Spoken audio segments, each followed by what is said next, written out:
এই মুহূৰ্তত মই উপস্থিত আছোঁ ধেমাজিৰ লক্ষীপথাৰ গাঁও পঞ্চায়তৰ অন্তৰ্গত বঙালমাৰী ধুনাগুৰি গাঁৱত। আৰু এই ধুনাগুৰি গাঁৱত প্ৰফুল্ল শইকীয়া নামৰ ব্যক্তিজনে নিজা বাৰীতেই উৎপাদন কৰিছে স্থানীয় সুস্বাদু কমলাৰ।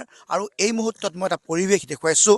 প্ৰফুল্ল শইকীয়াৰ প্ৰায় 20 বিঘা ভূমিত এনেধৰণে লমালমে লাগিছে কমলা। আৰু ইতিমধ্যে যিটো ফলৰ বতৰ আৰু আঘোণমহীয়াৰ পথাৰত যিধৰণে কমলা খোৱাৰ আচলতে আনন্দই সুকীয়া।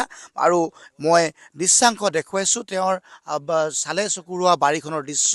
আৰু লমালমে যিসমূহ কমলা ইতিমধ্যে লাগিছে, প্ৰায় 700 জোপাত পুলি তেওঁ ইয়াতে ৰোপণ কৰিছিল। আৰু 2002 বৰ্ষতেই এই পুলিসমূহ তেওঁ ৰোপণ কৰিছিল। আৰু 2002 বৰ্ষৰ পিছত এতিয়া 4টা বছৰত ভৰি থলে প্ৰফুল্ল শইকীয়াৰ কমলাৰ এই উৎপাদন। আৰু বিগত বছৰসমূহৰ প্ৰতি বছৰে তেওঁৰ উৎপাদনৰ সংখ্যা বৃদ্ধি পাইছে। আৰু দৈনিক ধেমাজি নগৰলৈ যিহেতু কমলাৰ বতৰত যেতিয়া তেওঁ উৎপাদন হৈছে, কমলা ছিঙি তেওঁ নিজেই বাৰীৰ পৰা ছিঙি তেওঁ লৈ যায়। আৰু সেই কমলা ছিঙি লৈ যায় আৰু লৈ তেওঁ ইতিমধ্যে যিহেতু তেওঁ বাৰী নিজাববীয়াকৈ বিক্ৰী কৰেগৈ বজাৰত।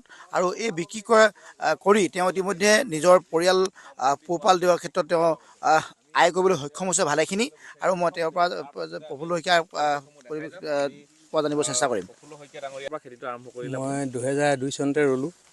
তাৰপৰা 99ৰ গুটিটো পচাইছিলোঁ। সেই 99ৰ পৰা এতিয়ালৈকে লাগি আছোঁ। আপোনাৰ নামটো? প্ৰফুল্ল শইকীয়া। আপোনাৰ ঘৰ? মোৰ 2 নং বৰুৱা গাঁও। ইয়াত এতিয়া আপোনাৰ বাৰীখন ক'ত আছে? এই ধুনাগুৰি বঙালমাৰী গাঁৱত। বিশেষকৈ কমলা খেতিটো কৰিবৰ কাৰণে কেনেকৈ আচলতে মনলৈ আহিল আপোনাৰ? মোৰ হেৰি আকৌ এই DC ছাৰজন আহিছিলে সেই সময়তে বাহিৰৰ পৰা আমাৰ ধেমাজিলৈ। তেখেতক মোক এই চন্দ্ৰশেখৰ শৰ্মা বুলি IW ইঞ্জিনিয়াৰ আছিলে, মই তেওঁৰ লগত মানে ককাই ভাই লিখীয়া সম্পৰ্ক। তাৰপৰা তেওঁৰ লগত এদিন গ'লোঁ। তাৰপৰা ছাৰ বোলে আমাৰ এই ভাইটিয়ে খেতি কৰে নহয় বোলে। কি খেতি? মই বোলো ধান খেতি, শাক খেতি কিবা কিবি কৰোঁ। তাৰপৰা মই বোলো ছাৰ কিবা স্কিম আহিলে দিব। তাৰপৰা তৎমুহূৰ্তত কপাল ভাল সেই স্কিমটো আহিলে। তাৰপৰা এগিল ছাৰলৈ পঠালে, এগিল ছাৰে মোক দিলে আমাৰ বৰ্তমান চাই। কমলা কৰিবৰ কাৰণে দিছিলে নে? কমলা কৰিবলৈ দিছিলে। কমলা কৰিবৰ কাৰণে। তাৰপৰা আপোনালোকে নিজে পুলিখিনি পচালে? মই নিজে পচালোঁ। পচাই পিনি তেওঁ ক'লে পচাই লওক, ভাল জাতৰ আপুনি ডাঙৰ ডাঙৰ কমলা বিচাৰি আনক। তাৰপৰা মই গৈ ইংকং কয় সিহঁতক অৰুণাচলৰ। তাৰপৰা আনিলোগৈ। এই সৰু চাইজ এটা আনিছিলোঁ মেবুৰ পৰা। সেইটো গুটিটো সৰুৱে লাগে। আমাৰ তাত লাগে আকৌ ফাগুন মাহত পকে, আমাৰ আকৌ এতিয়াই পকি গৈছে মানে। এতিয়া পকি গৈছে।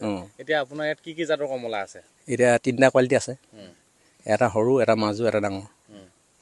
আৰু বিশেষকৈ আপুনি এই কমলাসমূহ ক'ত এতিয়া মানে? আমাৰ ধেমাজি বজাৰত বেচোঁ। তাৰপৰা এই কোৰ্টৰ সন্মুখত বেচোঁ। এইটো জেগাত কিমান কমলা আপুনি বিক্ৰী কৰি আছে দৈনিক এতিয়া? দৈনিক কালি সেই 4 কুইণ্টেল মান নিছিলোঁ, 2 কেঁচা থাকি আহিলে। এতিয়া আৰু আপুনি কিমান কমলা সাজু কৰি ৰাখিছে? কাইলৈ বজাৰলৈ সেই 5 কিলো মান নিম।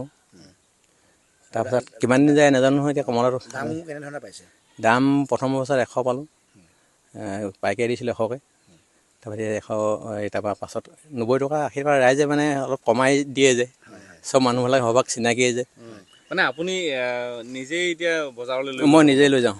আপোনাৰ বাহিৰলৈ ক'ৰবালৈ গৈছে নেকি কমলা ইয়াৰ পৰা? হেৰিয়ালৈ হাৰিয়ানালৈ গৈছে। তাৰপৰা উত্তৰ প্ৰদেশলৈ গৈছে।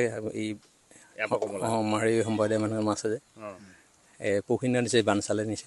তালৈ লৈ গৈছে 11 কেজি। আমাৰ অসমৰ কমলা দেখামগৈ বুলি। আচ্ছা। আৰু আপোনাৰ চাহ খেতিটোৰ লগত কোৱা কথাটো কেনেকৈ পৰিকল্পনা? মই মানে খেতি এনেকৈ 3টা চাইডে কৰোঁ। ইটো কৰিলে সেইটো কৰোঁ। প্ৰথম কমলা ৰুওঁতে মই এনাৰছ ৰুলোঁ। তাৰপৰা এনাৰছত মানে কি হয়, বেছি হাবি হয়। তাৰপৰা সৰিয়হ লগালোঁ। সৰিয়হ লগাব সেই 3টা খেতি। সেই ডিঅ' ছাৰজন অলপ ভাল আছিলে মানে, তেওঁ লখিমপুৰত নি পিনি মোক সেই প্ৰশিক্ষণত দিছিলেগৈ। তেওঁ কৈছিলে মই শইকীয়াৰ নিচিনা খেতি কৰিব লাগে, কৰিলে মানে একেধৰণে কেইবাটাও উৎপাদন হ'ব। সমন্বিত পৰ্যায়ত খেতি কৰিছে? মই তেনেকৈ খেতি কৰোঁ। এতিয়া চাহ কিমান আছে আপোনাৰ? চাহ গোটেইডোখৰে আছে আৰু। কিমান বিঘা হ'ব? 22 বিঘা মানে হ'ব নেকি। 22 বিঘা মান চাহ। আপুনি এতিয়া নিজে কাম কৰে আৰু কোনো মানুহ লগাওঁ? পাত ছিঙা মানুহ লগাওঁ, এইবোৰ কটা মানুহ লগালোঁ। তাৰ এতিয়া চফা কৰা লগাম, আকৌ সাৰ চিটিয়াও লগাম।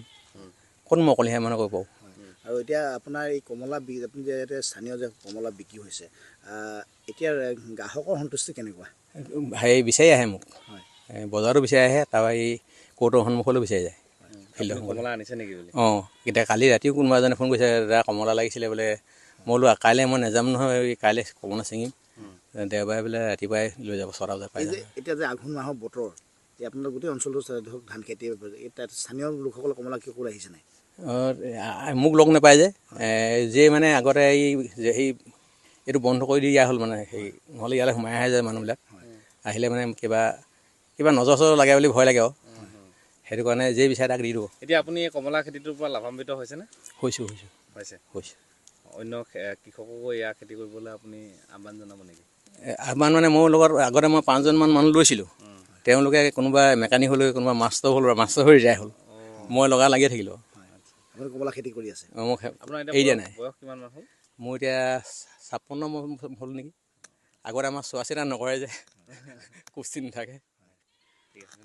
হয় এগৰাকী প্ৰফুল্ল শইকীয়া তেখেত এতিয়া প্ৰফুল্লিত কাৰণ তেওঁৰ এতিয়া মুখত এমুকুৰা হাঁহি বিৰিঙিবলৈ সক্ষম হৈছে আৰু এইখন বাৰীতেই তেওঁ নিজাকৈ যিহেতু 2002 বৰ্ষতে তেওঁ কমলা ৰোপণ কৰিছিল আৰু এই কমলা ৰোপণ কৰা এতিয়া লমালমে কমলা ইতিমধ্যে লাগিবলৈ আৰম্ভ কৰিছে আৰু ইংকঙৰ পৰা অৰুণাচলৰ ইংকঙৰ পৰা তেওঁ এইসমূহ তেওঁ ইয়াৰ পৰা সংগ্ৰহ কৰিছিল আৰু সময়ত ইয়াত 3টা প্ৰজাতি তেখেতৰ কমলা লাগি আছে আৰু 3টা প্ৰজাতি সুস্বাদু কমলা ইতিমধ্যে ৰাজ্যৰ লগতে বহিৰাজ্যলৈ হাৰিয়ানা উত্তৰ প্ৰদেশলৈ বিভিন্নজনে লৈ গৈছে আৰু এই সুস্বাদু কমলাৰ সোৱাদ ল'ব পাৰিব আপুনি ধেমাজি বজাৰত আৰু তেওঁ নিজাববীয়াকৈ তেওঁ ধেমাজি নগৰত তেওঁ কমলা বিক্ৰী কৰি আহিছে আৰু বছৰি প্ৰায় 2 পৰা 3 লাখ টকা তেওঁ কমলা বিক্ৰী কৰি আয় কৰিবলৈ সক্ষম হৈছে, নিজৰ পৰিয়াল পোহপাল দিবলৈ সক্ষম হৈছে আৰু সমান্তৰালভাৱে সমন্বিত পৰ্যায়ত তেওঁ তামোলৰ খেতি আছে আৰু লগতে তেওঁ চাহৰ খেতি কৰিছে আৰু এনেধৰণেই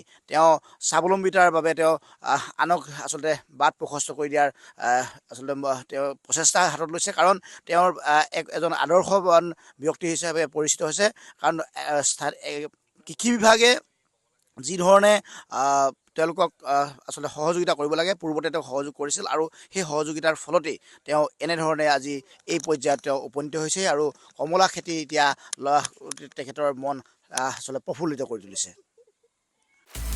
আপুনি বিচৰা বাতৰি পাব কেৱল নিউজ 18 এপত। নিউজ 18 এপ ডাউনলোড কৰিবলৈ স্কেন কৰক এই QR কোড। গুগল প্লে ষ্টৰতো পাব এই নিউজ 18 এপ।